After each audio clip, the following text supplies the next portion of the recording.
และนี่จะมาสาธิตวิธีการเอาแต้ม D3TR จากการใช้แอป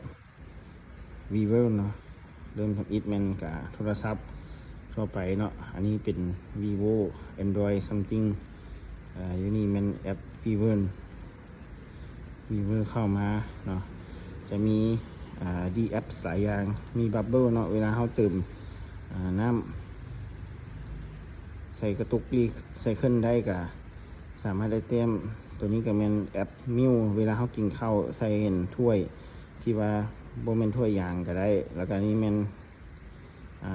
กินกาแฟเนาะแอปกินกาแฟมาร์กช็อตเนาะ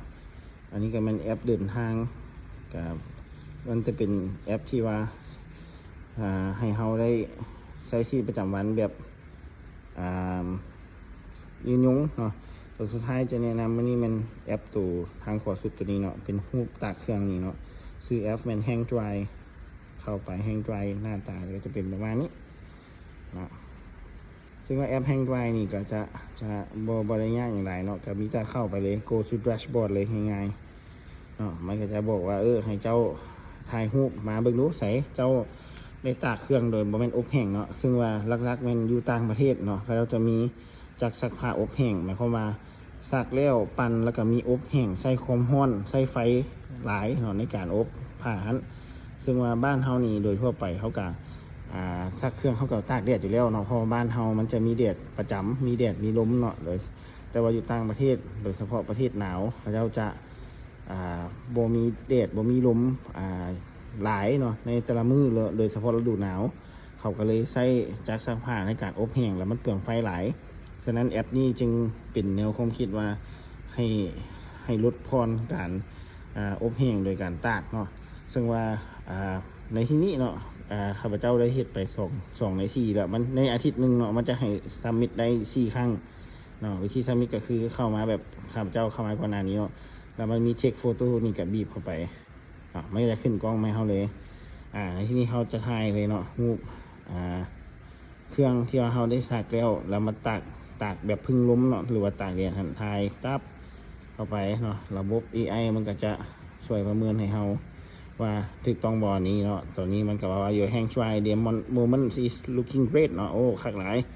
แบบนี้แหละที่เขาต้องการได้อยู่ 1.35 B3 TR token เนาะ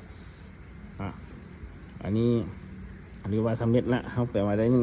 1.35 วันนี้คะแนนรวมมีเท่าไหร่เนาะเขาจะให้เป็นผ่านมาข้าพเจ้าสะสมได้อยู่ 15.19 B3TR เนาะรวมเป็นเงินอยู่ 1.11 US ดอลลาร์เนาะประมาณนี้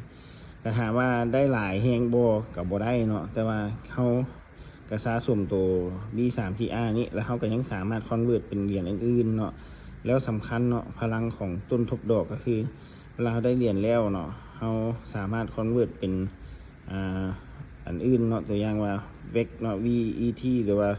VTHO แล้วก็ส่งไป Binance เพื่อไปฝากกินดอกเฮ็ดเซฟวิ่งเนาะหรือฝากกินดอกอยู่พุ่นตึมก็ได้ชื่อว่าเป็นการเฮ็ดทฤษฎีดอกเบี้ยทุบต้นหมายถึงว่าเขาได้เหรียญมาแล้วเขาเอาไปฝากแล้วได้ดอกแล้วก็เอาเข้ามาเป็นต้นตึมสิเนาะถือว่า